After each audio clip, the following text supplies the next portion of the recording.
Imagina o peso de liderar milhares de pessoas no meio de um deserto e de repente ver tudo dar errado. Hoje nós vamos mergulhar fundo no episódio de Moisés, a rocha e a condução do povo. Mais do que uma história antiga, essa é uma reflexão essencial sobre liderança, sobre como a nossa natureza humana é frágil e, acima de tudo, sobre a nossa dependência absoluta do Espírito de Deus. Vamos entender juntos o que realmente acontece quando a gente decide trocar a obediência pela força da nossa própria carne.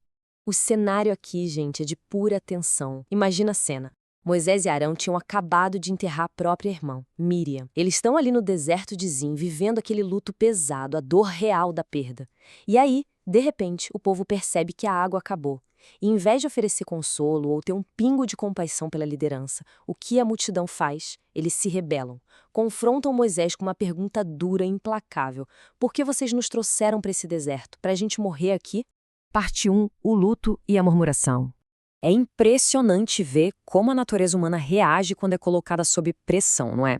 A gente tem aqui líderes que estão no fundo do poço emocionalmente, mas que do nada são obrigados a lidar com essas queixas amargas. O negócio escalou muito rápido. Primeiro vem a morte de Míriam, que traz o luto. Logo em seguida, a crise bate com a falta de água e, num piscar de olhos, essa sede física vira murmuração e rebelião aberta do povo. O resultado é um conflito direto.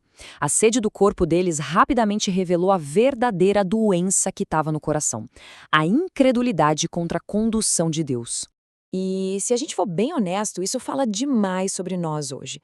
No meio da crise, o povo começa a comparar tudo e a romantizar o passado. Eles olham para trás e dizem: ah, lá no Egito a gente tinha cereais, figos, romãs. Olha a ironia, eles preferiam a ilusão da escravidão no Egito, se contentando com migalhas, do que viver as promessas de liberdade e de provisão de Deus no deserto. E a verdade é que nós fazemos a mesma coisa. Quantas vezes a gente não busca aquela satisfação rápida nas romãs e figos que o mundo oferece, ignorando a verdadeira paz e a presença de Deus, mesmo sabendo da opressão que o pecado traz? Parte 2. Refúgio na presença divina. Diante de tanta rebeldia injusta, qual seria a reação natural? Bater boca, né? Gritar de volta? Mas Moisés e Arão dão uma aula de postura aqui. Em vez de discutir com aquela multidão enfurecida, eles correm para a porta da tenda da congregação e caem com o rosto em terra diante do Senhor. Esse é, de fato, o único refúgio seguro. E lá, a glória do Senhor aparece. A Bíblia não fala de trovões ou relâmpagos nesse momento. Às vezes, a presença e a glória de Deus se manifestam no mais absoluto silêncio. É aquela certeza profunda, lá no íntimo da alma, de que Ele está no controle e que nenhuma lágrima nossa passa despercebida. E entender isso é crucial, porque a condução da igreja é algo extremamente sério para Deus. O apóstolo Paulo nos lembra, lá em Efésios capítulo 4, versículos 11 e 12, que é o próprio Deus quem estabelece lideranças, apóstolos, profetas, pastores, mestres, com um objetivo bem claro: o aperfeiçoamento dos santos. Então, quando aquela congregação murmurou contra Moisés e Arão no deserto, eles não estavam apenas rejeitando os seres humanos. Eles estavam, na verdade, rejeitando o cuidado amoroso e a provisão do próprio Deus. Parte 3. A ordem. Fala a rocha. Aí, no meio desse momento de comunhão, Deus intervém. E ele não joga um raio para destruir o povo rebelde, não. Pelo contrário, ele dá uma ordem super específica e cheia de graça para Moisés resolver a crise. Lá em Números 20, versículo 8, a instrução é exata. Toma o bordão, ajunta o povo e diante deles falai a rocha, e ela dará a sua água. O detalhe que muda tudo aqui é o verbo falar. Deus manda simplesmente falar a rocha. Isso mostra uma misericórdia absurda de Deus. Mesmo lidando com um povo completamente rebelde, ele ainda quer derramar água e saciar a sede de todo mundo. Mas tem um detalhe maravilhoso, que é o coração da nossa reflexão de hoje, o significado teológico por trás dessa rocha. Gente, não era só uma pedra qualquer no meio do deserto. Ela era um tipo bíblico, uma representação profética maravilhosa de Cristo. Ele, sim, é a nossa verdadeira fonte de água viva e a nossa graça inesgotável. O apóstolo Paulo deixa isso perfeitamente cristalino para a gente em 1 Coríntios 10, versículo 4. Porque bebiam de uma pedra espiritual que os seguia, e a pedra era Cristo. Ou seja, a ordem para falar com a rocha era um chamado claro para agir pela fé. Como Gálatas 5, versículo 16 nos orienta, nós fomos chamados para andar no Espírito e não na força explosiva das nossas próprias emoções. Falar com a rocha significava depender totalmente do Senhor com submissão e confiança. Parte 4. O erro da carne. Só que é exatamente aqui que a história toma um rumo sombrio. Moisés, aquele gigante da fé, o grande líder de Israel, deixa a frustração, o luto e a raiva assumirem o volante do seu coração. Ele deixa a carne berrar mais alto que a voz do Espírito. Pensa comigo, o que Deus pediu? Agir no Espírito, apenas falando com a rocha em obediência. E o que Moisés fez? Agiu com a força bruta da carne.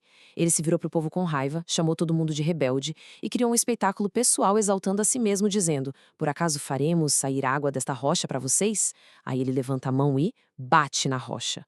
Ele não bate uma vez só, ele bate 2 vezes. E as consequências dessa atitude de incredulidade são drásticas. É verdade que a água jorrou. O povo e os animais beberam até se fartar. Mas prestem muita atenção numa coisa. Ter resultados na nossa vida não significa, de jeito nenhum, que estamos agindo na vontade de Deus. A água jorrou puramente pela misericórdia de Deus pelos sedentos. Mas por causa daquela raiva toda e da desobediência, o Senhor diz a Moisés: "Como vocês não creram em mim para me santificar diante dos filhos de Israel, vocês não vão fazer entrar este povo na terra que lhes dei." Quando a gente age na força da carne, a gente pode até ver o milagre acontecer, mas a gente falha na nossa missão mais importante, que é santificar e glorificar a Deus. Parte 5. Pare de bater na rocha. Vamos trazer isso para a nossa vida prática hoje. Essa história não é só um registro do erro do Moisés. Ela é um espelho gigantesco para a nossa jornada espiritual agora. Parem e pensem comigo um instante. Quantas vezes nós continuamos batendo na rocha? Quantas vezes a gente bate de frente com uma crive dentro de casa, na nossa igreja, ou dentro da nossa própria cabeça, e em vez da gente simplesmente falar com Deus numa oração mansa, a gente explode, a gente força a barra. Insistimos na nossa soberba, no nosso braço forte, na nossa independência de Deus, agredindo e criando um show para tentar forçar a mão do Senhor. O primeiro sinal de resistência que aparece na nossa vida não deveria fazer a gente bater mais forte, mas sim nos levar a dobrar os joelhos e ouvir o que o Espírito tem a dizer. Então, o convite dessa reflexão é muito simples, mas é capaz de transformar tudo. Pare de bater. Apenas pare. Vamos abandonar essa mania de resolver as coisas na força do próprio braço. Vamos largar as armas da nossa carne e da nossa raiva. E vamos falar com a rocha. Jesus, que é a verdadeira rocha, já foi ferido uma vez por nós, lá na cruz do Calvário. Ele não precisa e nem vai ser ferido novamente. Ele só está aguardando que a gente se aproxime dele, com fé, rendidos, reconhecendo que dependemos totalmente dele. Ele está sempre pronto para jorrar a água fresca do Espírito Santo sobre qualquer coração que tenha sede e que decida se inclinar. Que Deus abençoe cada um de nós e que a gente aprenda todos os dias a simplesmente falar com a rocha. Um grande abraço e até a próxima.